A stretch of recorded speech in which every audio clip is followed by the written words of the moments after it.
Football is upon us. Israel, you've already started. Lots of things to talk about. I'm going to try to sell you on this documentary and maybe try to sell you a different NFL team. We're going to talk about all of that. It's the regular guys. Buckle up.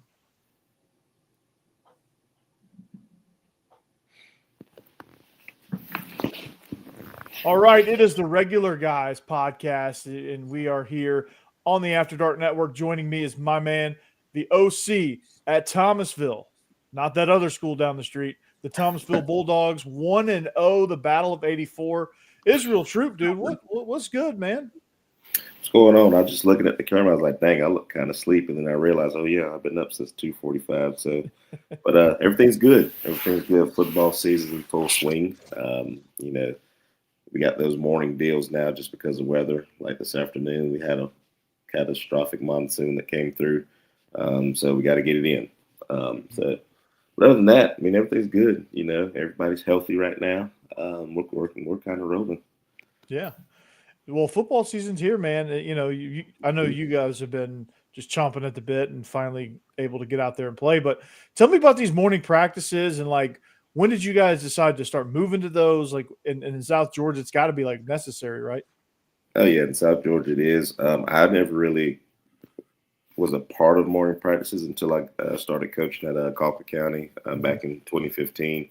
Rush Probes, and I always wondered, like, it's always raining or storming in the afternoon here in South Georgia around this time of the year. So we were doing morning practices, and I was like, this is stupid. Like, why are we practicing in the morning? And then you realize, yeah, we should probably start practicing in the morning. So kind of adopted that last year when I got to Thomasville, just simply because, as any coach can tell you, gym practices are not very good.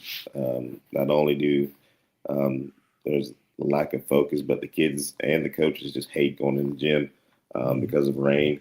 And right now we don't have a gym because our new school is finishing being built, so the gym's not ready yet. We practice in the morning, and we'll do this for at least, I think, 2 more weeks, and then we'll start practicing after. We'll transition to the afternoon because the late afternoon showers are kind of for that. Yeah. That happens, man. That's something you got to kind of be wary of, man. I think it's a good idea if you start school late enough. I think you can get it in if your kids are dedicated enough to be able to get up, and it seems like you guys have that. That's a pretty big game changer. I mean, I know it probably makes for some long days for you. Like now that school started with the kids, like you roll from practice to teaching, and then do y'all do anything after school? We watch film. We watch film and feed our kids after school. So, but as coaches, we got to get practice ready for the next day, and things like that. Wash laundry and stuff like that to get ready for in the morning. So, we got little things that we got to do at the end. But I mean, it's a benefit for all. We're at home, and we're home in a decent hour most of the time. And it gives us all a chance to, go to our JV games, gives us varsity coaches a chance to go to our middle school games to support those guys and things like that. So there's pros and cons to it. The biggest pros that we get to practice, and we get our kids home at a decent hour. So our kids usually make it home about 4 or 5 instead of having practice in the afternoons where they're making it home at 7, 8 during that time. So, it works out in the end. It sucks that first week is rough now, especially when school starts back. But after that, I mean, you get used to it. Yeah, you kind of build up a little callus to it. I'm not even practicing in the morning. I'm trying to get used to the early morning, having to be on from 6:30 until 3 something, and come home and do this, and this is my new sport. In case you haven't noticed, but this is this is a great time of year now. Football wise, the Thomasville Bulldogs. Tell me about the game, dude. Like the Battle of 84, you guys won what, 25 zip? What was it? We're 25-0 at halftime, ended up winning 35-7 in the end.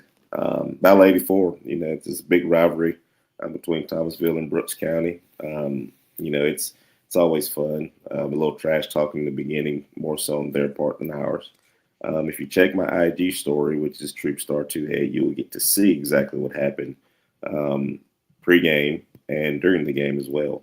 But they did a good job of pissing our guys off before the game, and it just kind of ballooned from there. It was a really good game, very physical game, but I feel like our guys are ready, and we got a little bit of ammunition during pregame.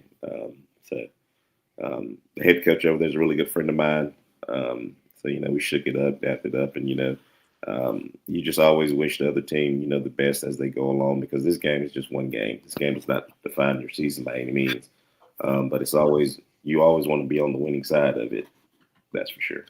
And it gets you off on the right foot. I mean, just the momentum, it's so much of a different attitude and just kind of tone set for the rest of the season when you're coming in to that morning practice 1-0 instead of 0-1. Like it hits differently every time. And I've been on our kids this week that we're not satisfied. We got another big one this week. Every next game is the biggest game of the year. So I've been on this week. It's Pelham this week. Really good team. They got a new coaching staff over there. So, it's still a big week. And then we got an Alabama team. Do what now? Is that Alabama? No, it's Georgia. Pelham, Georgia. Where's Pelham? Not Cairo, but Dondrell Pinkins is from that area, Metro County, Pelham area right there. Dondrell Pinkins that played at South Carolina. Yeah. Actually, did Justin go there? Either Justin Scott Wesley that went to. Did he go to Pelham? He went to Noonan. I believe he was Noonan, right? He's from Camilla. No, he went to Camilla, so he went to Metro County. He went to Metro County. Who am I thinking? Pelham and Metro County are right beside each other. You're thinking of the Ogletrees. Yeah. Yeah. Okay.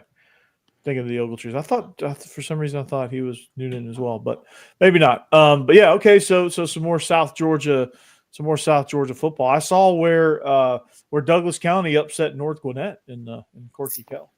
Oh yeah, that was a really good game. I was watching that game for a little while.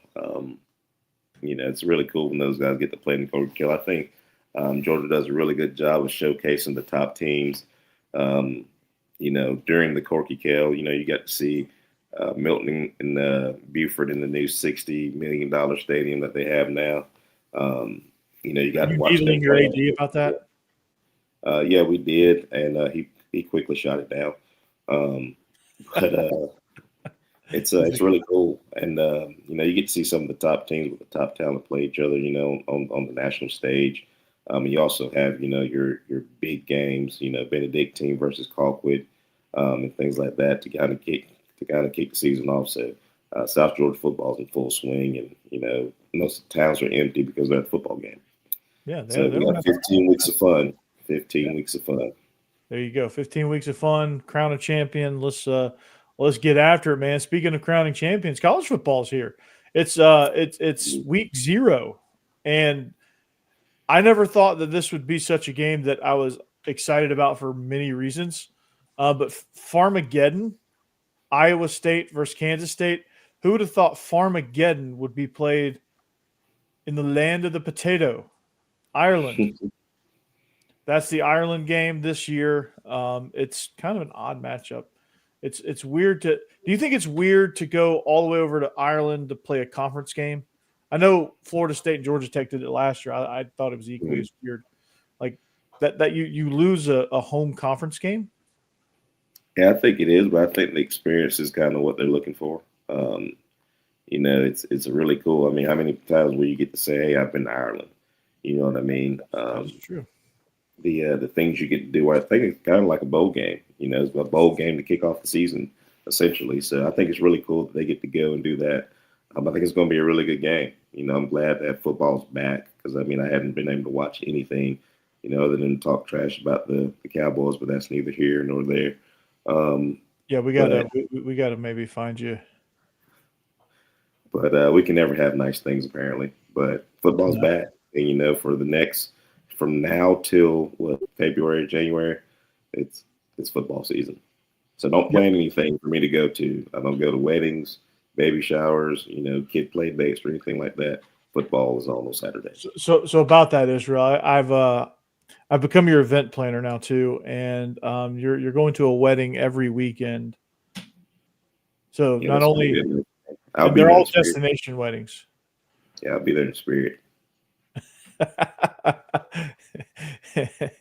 No, Not to well, mention I got my home game planned for, so I have to be by my computer. I don't have time to sit here and stand up and clap while you're walking down the aisle. So that's why I planned my wedding in December, because nobody's playing during that time. and I plan mine in June when it's hot as Yeah. hell and Nobody's playing. nobody's playing. We were even like a week away from going to the dead period. Mhm. Like that's called planning right there. Yeah, That's called knowing the all assignment. And I think my wife, well, she was teaching at the time as well, so the thought of a fall wedding was just out the window because we wouldn't have been able to go anywhere on our honeymoon because Yeah, it would have. that's two people that probably wouldn't have been at their own wedding. You got a football coach and a teacher. Mm-hmm. Yeah, fall wedding. Hey, yeah, we got a big game against Greenwood Academy here, and got a plan for it. Way people who plan weddings during football season aren't your real friends. Just saying. No, and they don't understand. You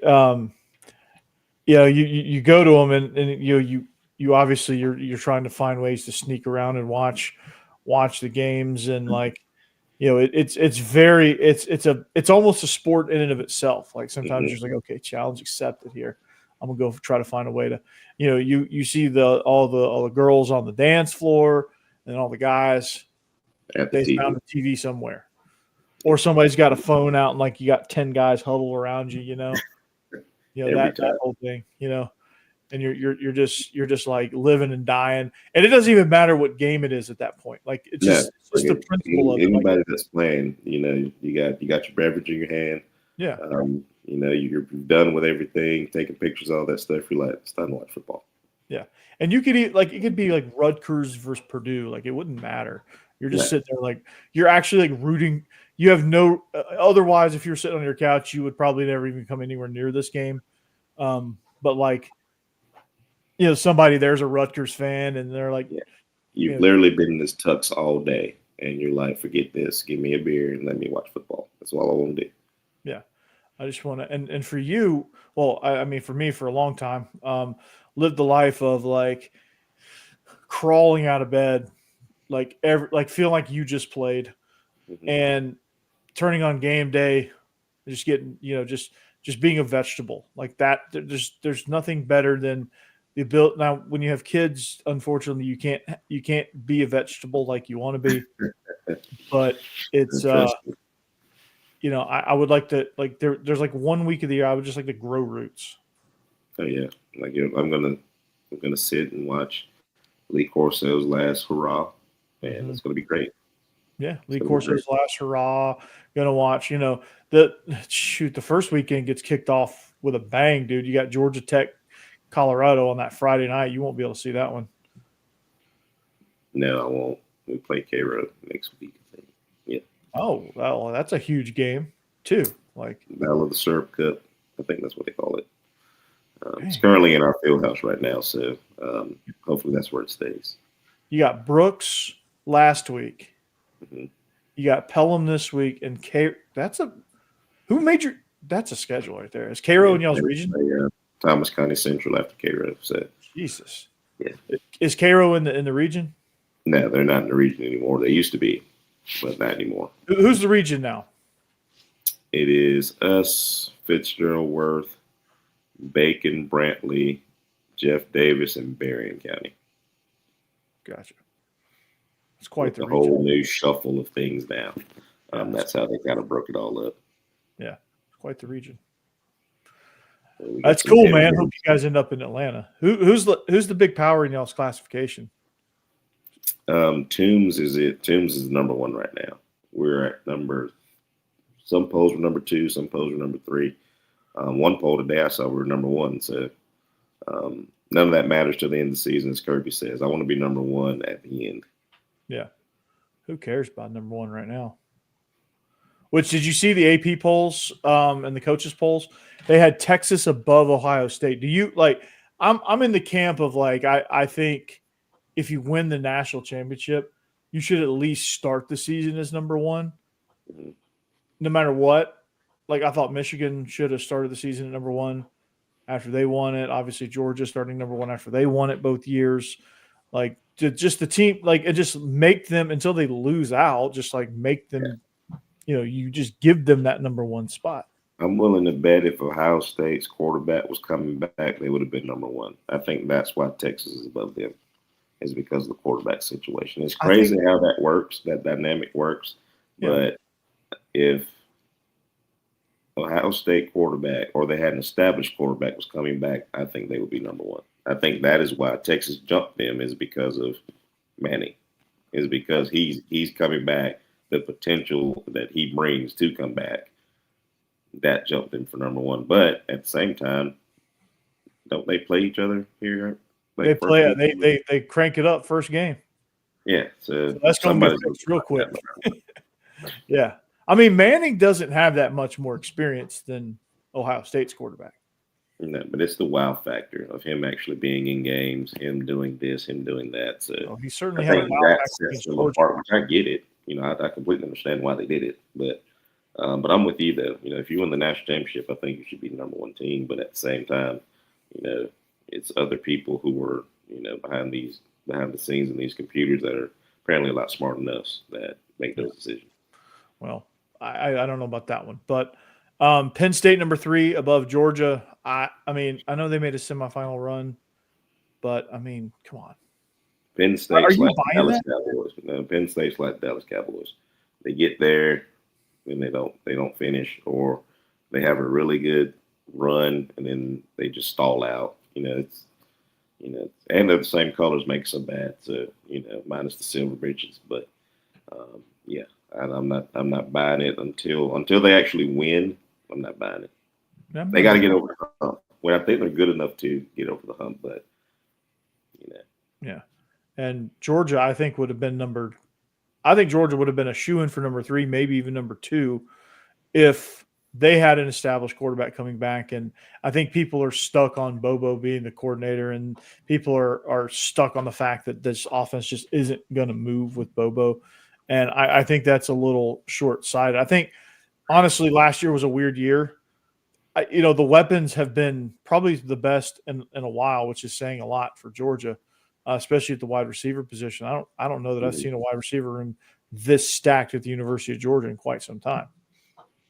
I think that if our offensive line can hold up like they're supposed to, with Stockton, or Pug, being the starter, whichever one, I'm gonna be fine with which reliever one. With the weapons that we have, that running back room, I think we're gonna be fine. We're gonna be fine defensively, because that's all everybody's been talking about was our defense. Mm-hmm. I think that's why we're number 4 is because of our defense, without having that established quarterback. Yeah. And the offensive woes from last year, which, by the way, if you go back and watch all the games from last year, since all of you guys like to be analysts and can read, just go back and watch the games. And I want you to specifically watch quarterback play and the offensive line. They were both. Like we all know that they dropped the ball. Like, I'm not taking that away from anything. We all know that they dropped the ball. But I want you to watch quarterback Smith, and offensive line play. Yeah. And tell me what you notice. Yeah, it was bad. It was bad. It was subpar. It was, Carson Beck was holding the ball. Like Carson Beck, his head was somewhere else. Mm-hmm. His head was in Miami all last year, and then he broke up with that girl, which you moved to Miami for her, and then you break up with her shortly after. Yeah, sounds good. But yeah, I'm excited about Frazier. I'm excited about these receivers, Branch and Thomas. I'm excited about this revamped offensive line, and kind of a new philosophy. What I'm looking forward to with Coach Bobo, and I know I've said before that I kind of think Puglisi has a really legitimate shot at winning this quarterback job. I think it's going to be Gunnar, but with Gunnar Stockton, he's such a dynamic athlete. What are some things do you think Coach Bobo has up his sleeve? I know you and him probably think a lot alike as far as what you want to do and how you would treat a quarterback like Gunnar Stockton. I don't think he's a true just sit in the pocket passer. I think you have to, like I've said this all along, I think you go back to, obviously, here's one thing that once, like I said, since everybody knows so much, like this playbook is Todd Monken's playbook with Bobo's spin on it. It's the same plays and things like that. But I think you go back, like I said, you go back and watch what he did with Stetson, with a mobile quarterback, which Stockton is. He's not a pure pocket passer. He's a guy that can move the pocket, do your RPO stuff, your running game stuff with the quarterback. Like you go back and watch those years and kind of pick and choose what you like that matches the personnel that you have from those years. We really have a true, like, a dynamic receiving group. Notice I say group, not player. I say group like we do right now. So find the concepts and things that you like, marry those up to where it fits the group that you have that's so talented right now, to where you can get the ball out of Gunner's hands or Pug's hands, whoever the quarterback may be quickly. So we're not taking sacks, we take some pressure off the offensive line. Let's establish the run. However, that with the quarterback, with a running back, with a tight end, whoever, jet sweeps, it doesn't matter. You have to establish the run, and I think we'll be fine. I think he was onto something in the Notre Dame game. Yeah, it's just one of those things to where if Gunner has a little bit more starts or a little bit more playing time on his belt, that game goes a little bit differently. It wasn't like we got blown out by any means. You know what I mean? But if you ask anybody else, we got beat by 100 points. So just one of those deals you get back to the drawing board and say, hey, what are we good at right now? What can win us a football game today? If we had to play today, what can win today? And that's what you go by, and then you just build off of that. But you automatically got to go back to those 2 national championships and look what they did, and marry it up to the personnel that you got. That's what you do every year. You analyze, and you got all these hit charts, all these people that do these jobs, and all right, what was good to us, what wasn't good to us, what we need to put in, what we need to take out, just things like that. That'll, make you be more successful. Yeah, I mean, move in the pocket however you can. I really, really liked what Todd Monken was able to do with the run game, with the quarterback run game. I call it +1 run game, but I loved what they did with Stetson in that regard. Like, and I think you can run a little more inside with Gunner. He's a little bit sturdier than Stetson. I think he can handle those quarterback powers and those inside runs more so than Stetson could. Not saying Stetson wouldn't, but like taking those shots would be unnecessary for Stetson. But I think Gunner has the athletic ability to hit those quarterback sweeps and things like that as well. When your quarterback is a runner, that makes you that much more dangerous because they have to cover all 11, and just 10. They have to account for all 11 people on the field. Yeah, it's like Diego Pavia, because I'm with Locked On Vandy as well, and watching Diego Pavia is a lot of fun because of the things that he can do with his feet and the things he can just do playmaking ability wise. I think Gunner has a little bit of that in him, and he's a little bit quieter version of Diego Pavia, but I think he has a little bit of that mentality in him, and I think Georgia has a chance to unlock that. It's just a matter of if they actually do, and what they decide to do throughout the course of the season, how they set up drives, what is all the factors in play here. Yeah, as a coordinator, you've been one too. If it ain't working, take it out. Find out what works. Yep. I don't have a tight end this year, so we're not using one. There you go. Hey, no need to. So it's all 10 personnel and 11 personnel. Yeah, it's 10 personnel, and I guess it'd be 20. 10 personnel, 20 two-back type deal. Split. Is it? Yeah. I was gonna say, is it split? Yeah. What do you do from that? Like, do you do a lot of? I do a lot of stuff that I can't say on here. The feds might be lurking. The feds. In scouting land, they might listen to me. But we do a lot of good stuff. Wishbone. Yeah, we're on the center. We're a little wing T, single wing type deal too. Yep. Anybody heard that? Feds are out there, man. They're looking, they're lurking. They're saying, "Ooh, okay." They're taking notes. They're like, "Okay, let me. Okay." Well, see, he said, "Okay, let me rewind this." So he said, "Yeah." The people in the stands were really excited about the new playbook during the game. They yelled it out. And in my mind, I was like, send a new playbook. It's literally the same playbook. It's just executed differently. That's all. Mhm. But hey, I'm glad y'all like it. Hey, it's always good to have your fans, especially the ones that Yeah, sit on the Coach, I top like row that and new just cheer. playbook. Me too. Me Yeah. too. It's the same one that we've been using. Yeah.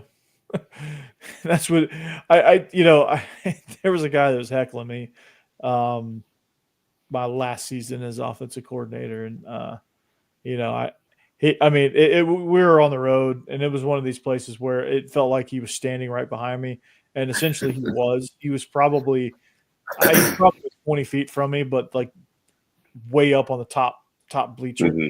It was like on top of like a embankment, and they put these bleachers there and like the sideline. I mean, it was just kind of weird how it's set up. And he's like 6'4" too. He's like 6'4", but he's skinny and he has like long Hmm. hair. I don't know.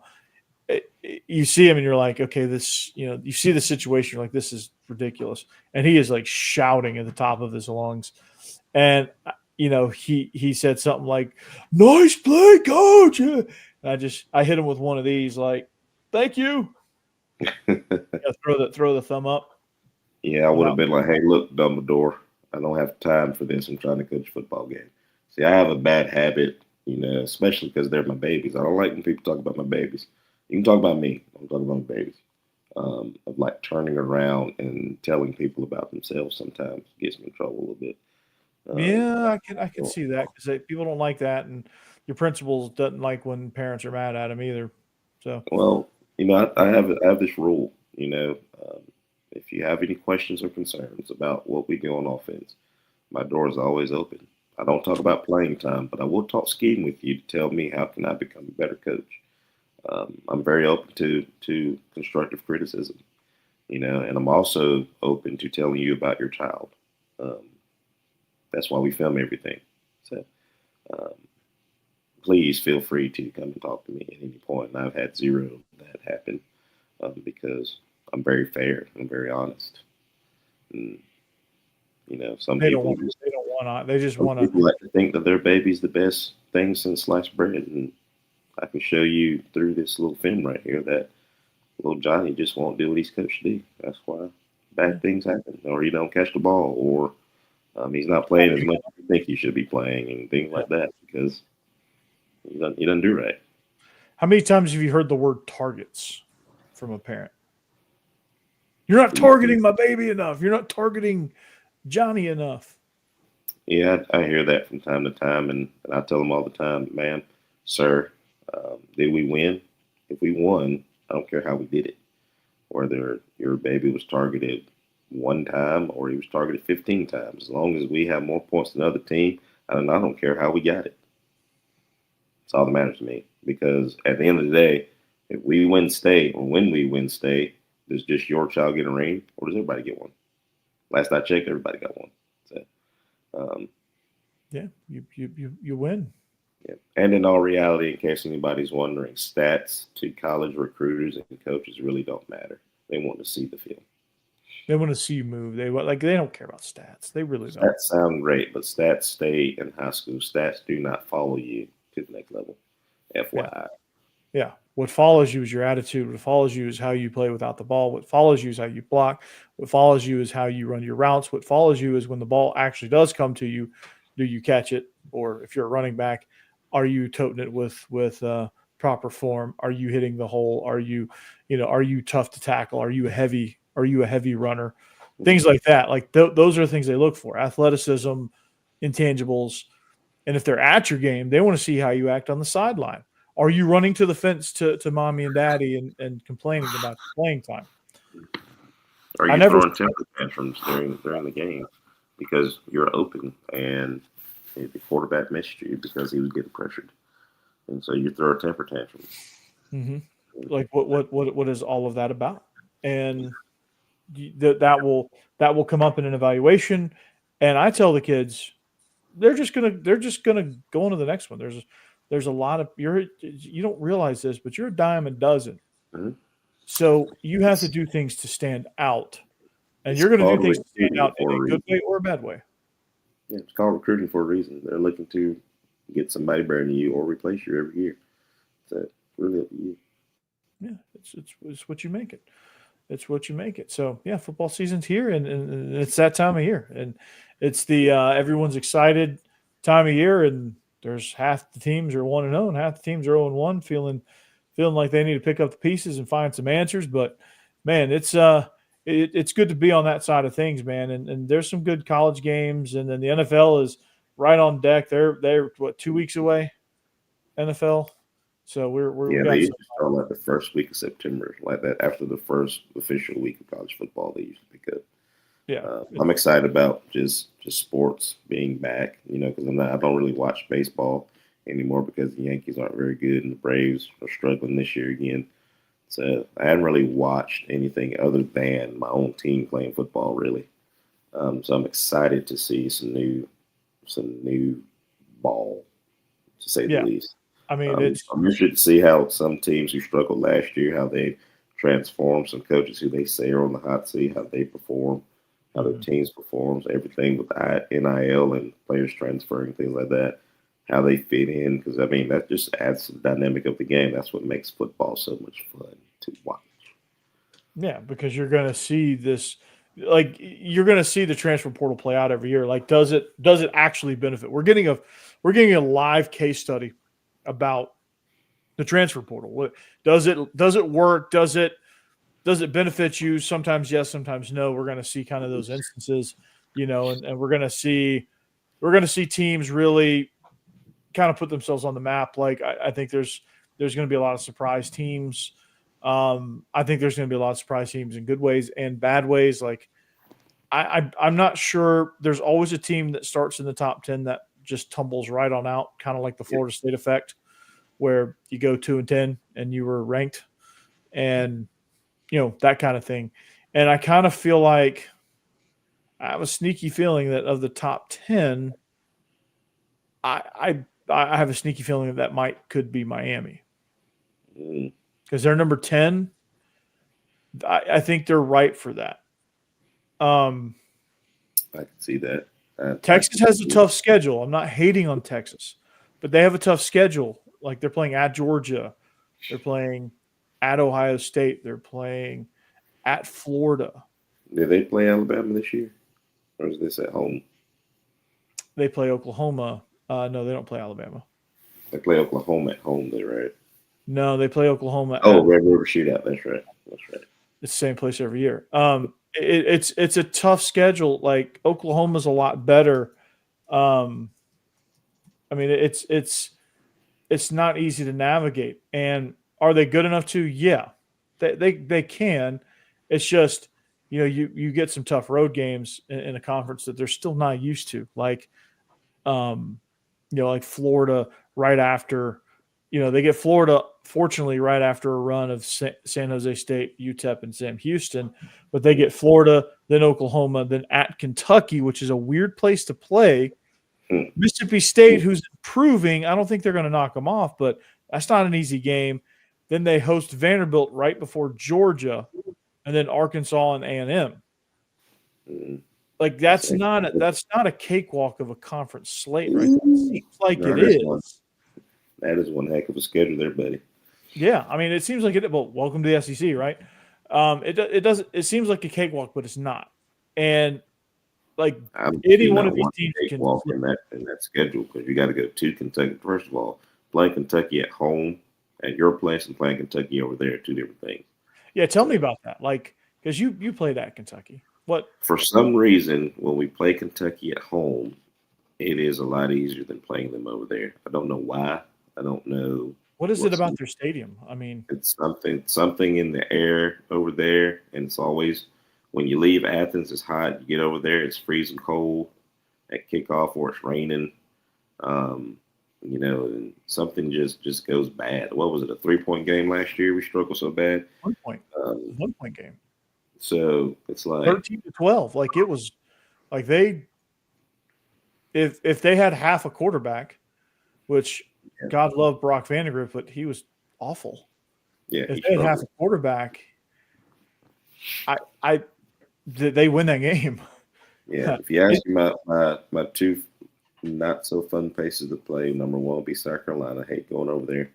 And then number two would be playing in Kentucky. That would be number two. And just for It's totally just something, and there's nothing bad. I mean, Kentucky fans aren't bad. I mean, they're actually pretty cool. Not like South Carolina fans who are rude, but it's just something about that stadium that just sucks you in. You look at a Florida team that goes over there, they'll be ranked to get knocked off. Um, it's just something about that stadium that just don't sit right with me. What about like Neyland Stadium, or what about like? Did you ever play at Mississippi State? We played Mississippi State one time.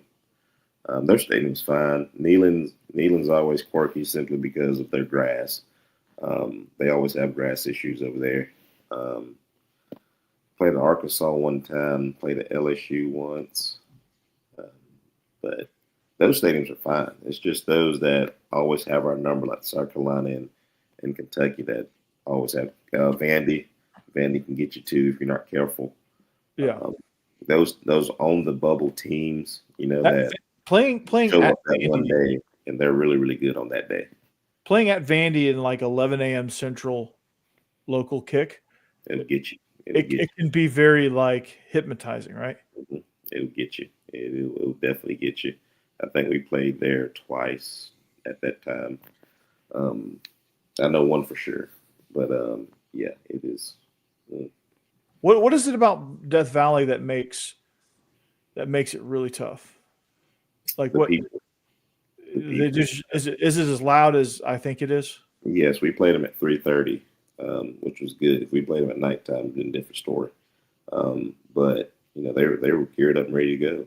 Nice people, very nice people. Keep the shirt off their back, matter of fact. But they are ready to go early in the morning. They're ready to go.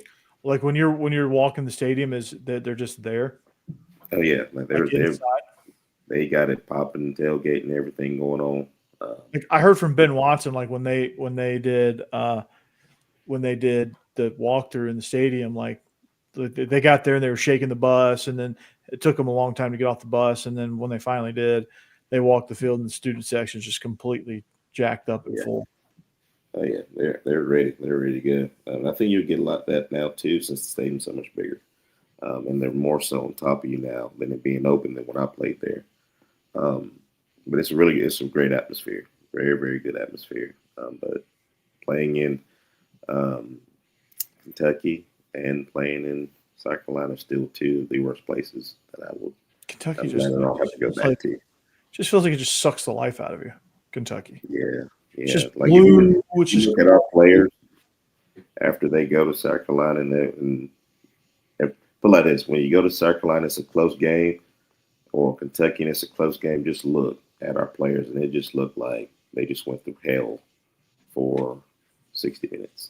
Yeah. The locker room. You go anywhere else, and it's like, all right, we're all right, But something about them two stadiums that just sucks the life out of you. I've heard the locker room's terrible in South Carolina. Is that true? It's hot.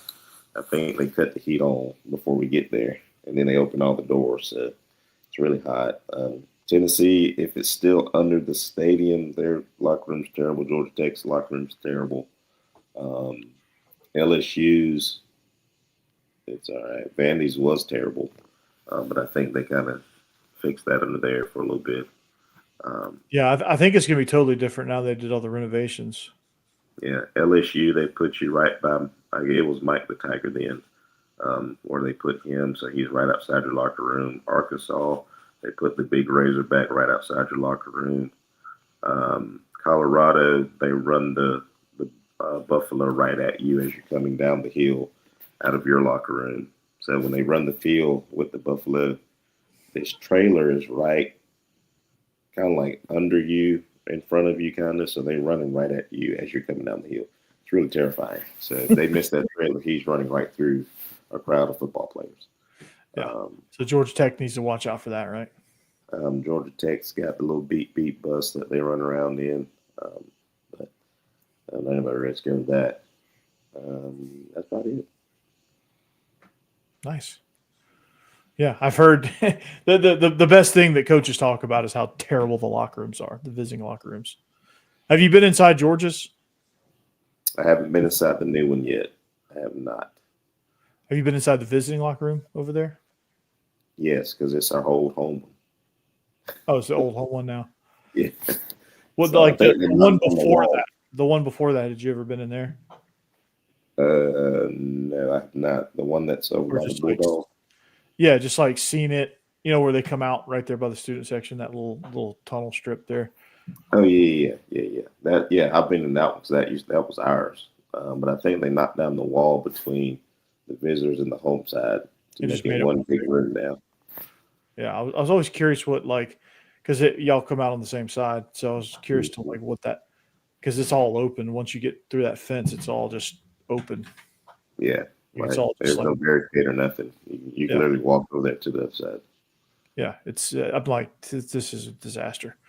Like you get like a two team, you get a team y'all hate tremendously, and that it could. I mean, it's not like Ohio State, Michigan at the big house where they're literally right across the hall from each other in a hallway this big. Yeah, Yeah. and that still makes no sense to me. Like at least we had a long, you got to literally you have to make up in your mind to walk across and see the other team. But at Michigan, like they're literally right next to you. You just walk out the door and they're right You have there. to Like go in the same room. Like you have to go in the same door. Like that's not very safe. that's disaster. That's what that It's is. called poor planning, poor Yeah, architecture there. not good. Hey, we got a couple comments, right? Vanderbilt wins 6 or 7 this year. What do you think? I'm going with 6. I'm gonna say 7. I'm gonna say 7. Yeah. They're gonna slip up. They're good for 6. I think 7. I think they can get 7, but they're good for 6. Shit, they should have had 9 last year. They beat Georgia State, and they don't clang the field goal against Missouri in double overtime. They win 9. That's 9 games. Mm-hmm. Here we go. Go Dogs. Yeah. So, in case you're wondering why I have all this Vanderbilt stuff behind me, I pulled double duty here. I host a Vanderbilt show, being a Georgia guy. There's no secret to that. It's in my bio. So, yeah, We it's don't hold it. it's been fun. It's been fun doing that. So, Vanderbilt's a team that for me, like I feel like being in Nashville, like I have to get behind Vanderbilt. This is a chance for me to do it because if Vanderbilt's good, it's good for Nashville. Oh, yeah, it's good for the city. It's good for the It's city. really good. Same with the Titans. That's why I'm not like a Titans fan, but like I pull for the Titans. I'm like a sort of a fan. Yeah, I'm becoming more of a fan. for my team too. One tier at a time. One tier at a time. Yeah, there you go. One. Yep. But Y'all pray Cowboys. for us out here. Y'all pray for us. It's been a rough couple of years. That's apparently going to continue to be rough. So Yeah, Micah Parsons, he's on his way out, right? yeah, He's about to get traded. Like I think it's like for real. There's some stuff being talked Oh about. yeah. It's not good. Not good. We lose him. It's just all bad. It's like losing Kirby Smart in Game 3, man. Like Kirby Smart decides to go to the NFL like Game 3. Like, all right, man, I'll holler at y'all. He pulls the Petrino, just leaves a note on everybody's stool. Yeah, like I'm gonna holler at y'all. Like, Yeah. let's go. Sad day. Like I said in my tweet, we can never have nice things. No, you can't. He had the tweet of the guys like this with a cigarette in his hand, Yeah, we can never have nice things. Freaking Jerry Jones, man. So if you had to drop the Cowboys, which you're not going to, obviously, I've tried, despite my best efforts to get you off the Cowboys bandwagon. If you had to pick a second team, just for, the Cowboys suck. I need another team to root for sanity purposes. Who's that going to be? I have 2. It would have to be the Bills. That's a good. Or the Ravens. I'm a big Lamar and Derrick Henry. For the Bills. Oh, Josh Allen. Josh Allen. That's it. Jaquavius Allen. There it is. I was trying to think of his name, what they call him, Jaquavius Allen. Jaquavius Allen. I'm a big fan of those two guys, and I like the offensive scheme that obviously Joe Brady runs with the Bills, and obviously Tom Monken's with Baltimore. So Yeah. I think that's pretty cool. I watch their offenses a lot, just because how innovative they are about one QB run stuff, and all the route concepts that they have. Big mesh teams and stuff like that. So I like to watch them. Yeah, they're fun to watch, certainly. And I think, what do you think of Cam Ward? What you think he's going to be good? I think Cam's going to be good. I think the initiative and the assertiveness that he's taking with his team right now is very admirable and shows you what kind of young man and what kind of player he is, which is a lot. Coming in as a rookie, trying to get vets to listen to you, but I think he's going to be fine. I'm interested to see what the Browns do with their whole musical chairs of quarterbacks. Interested to see what Pittsburgh does, with Aaron Rodgers there. New York with the three quarterbacks they got, and Russell Wilson, Jameis Winston, and then Jackson Dart. Got to see how that situation goes. I think Dart starts by week 10. Yeah, the storylines for each team this year is amazing. So I think the NFL is going to be a soap opera, and I think college football is going to be a hit you in the face type season this year. I think a lot of teams got stuff to prove because you got a lot of coaches that it's time for them to put up or shut up. So this football season is going to be very, very interesting. That's for sure. Well, your heavy hitters, your heavy hitters in college football, like Oregon, got a new quarterback, Dante Moore. Ohio State, new quarterback, Julian Sayin. You have Texas, fairly new quarterback, Arch Manning, so be his first full year unequivocally starting. Georgia, Gunnar Stockton. Alabama, Ty Simpson.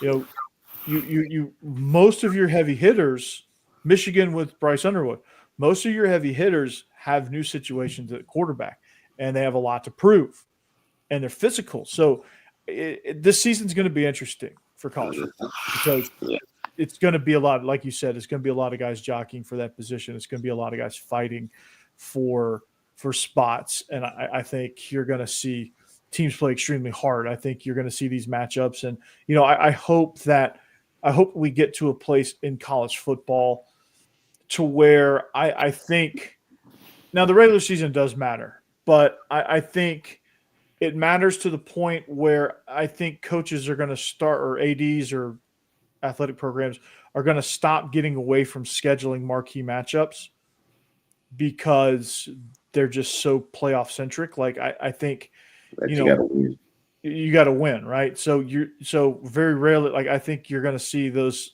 Texas Ohio State games kind of fade off, and you're going to get Texas playing Kent State to start the year off. And like I think the non-conference games are going to start to kind of go away, which I hate that because I like a lot of teams in the SEC play 10 Power 5 games or P4 games, and like South Carolina plays Clemson every year, Georgia plays Georgia Tech every year, Florida plays Florida State every year, which in most years that's a marquee matchup. Unfortunately, last few, they play Miami too. State plays Florida and Miami. Yeah, and unfortunately, those games haven't been as marquee of a matchup as they normally are because if Florida State's up, Florida's down, and if Florida's up, Florida State's down. Like they just can't ever be great at the same time. They haven't been great at the same time in a while. So you lose some of those matchups because it doesn't benefit us to play that game. It benefits us to have a schedule like Indiana's where we're just going to collect 11 wins and get into the playoff and see what's what. But also at the same time, Indiana found out that, hey, they played a team with a pulse and got shellacked twice. They played Ohio State, got shellacked. They played Notre Dame, got ran out of the building. So, like, it works if you want to get in, but ultimately, like, I hope AD see the fact that you're not going to be a well-groomed playoff team if you don't play those tough matchups. You have to. It's the same reason why our first 4 games where they are before we hit region play. You got to play tough competition to get you ready. Now, a lot of people might say, well, it doesn't really matter. Yeah, it does. You got to hit some adversity. So when adversity hits you during the season, It's not a surprise to your players, not a surprise to your coaches, not a surprise to your fans. Yeah. And you got to see how you're going to react when things like that happen. So I think the big games are necessary for that, and for bragging rights. If you win, I mean, it's kudos to you. And if you lose, I'm not big into moral victories by any means, but you kind of see where you stand and kind of see what you need to work on, because like if you're an SEC team, you're going to be playing a top caliber team just like you just saw. So, and they got really good coaches that's going to see ways to exploit what the same team did against you.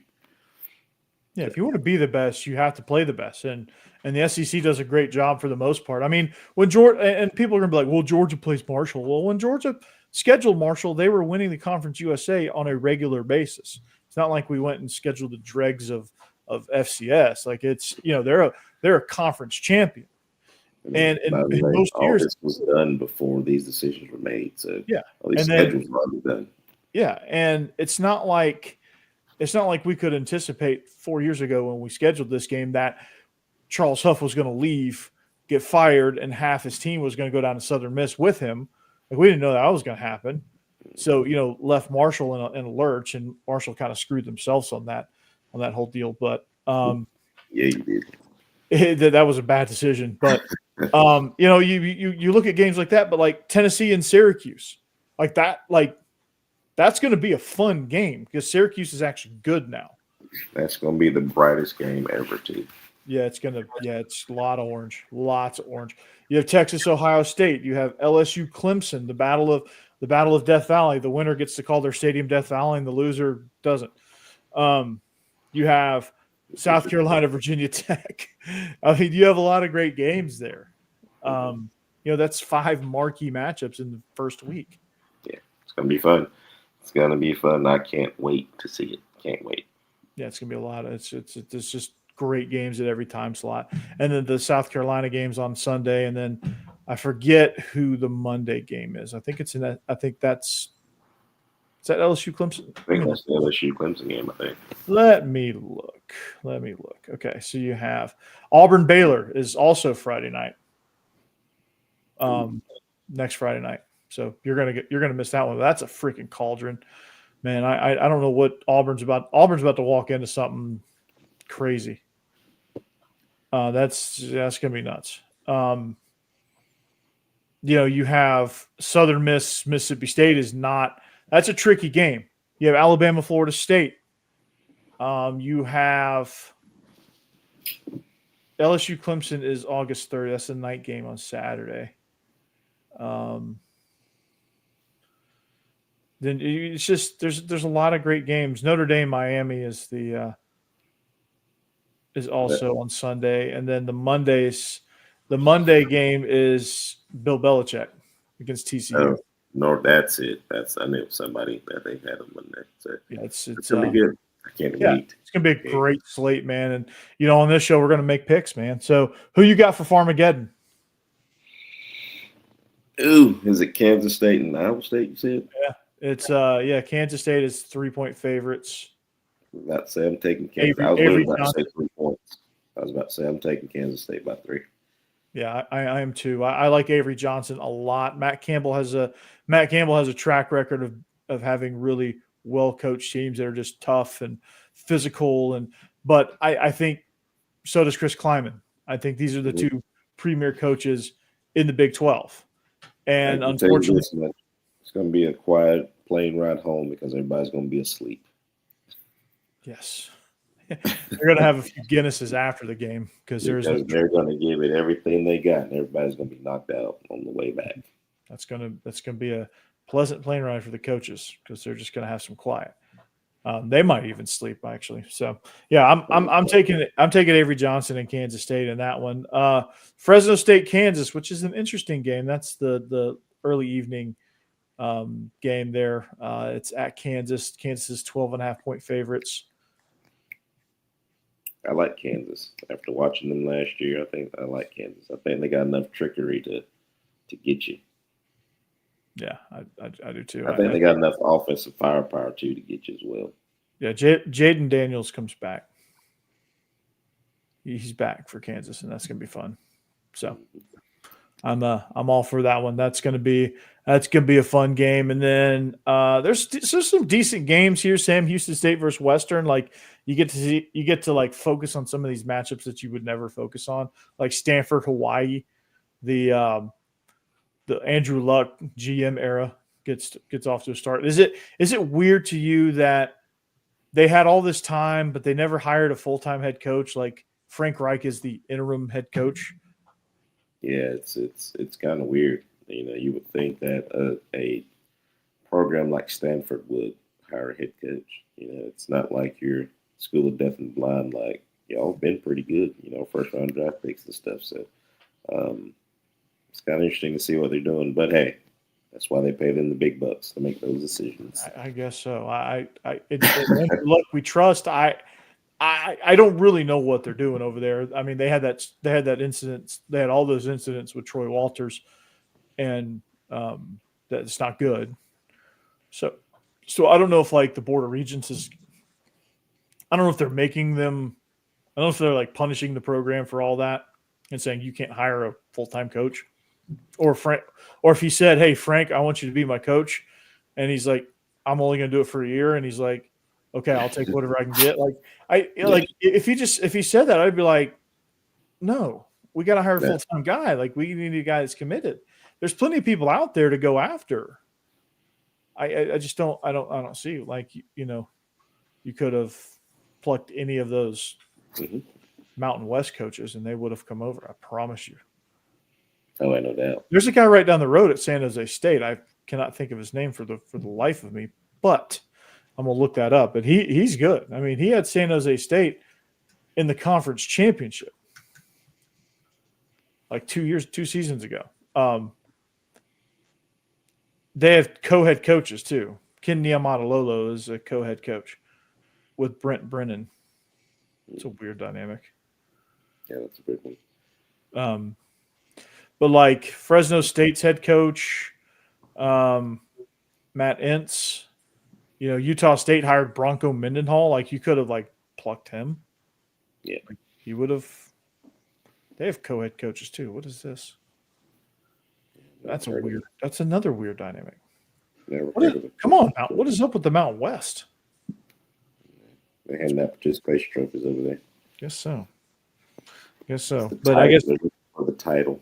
Yeah, they're like, okay, we'll make you head coach, but we already have that coach. We'll make you head coach.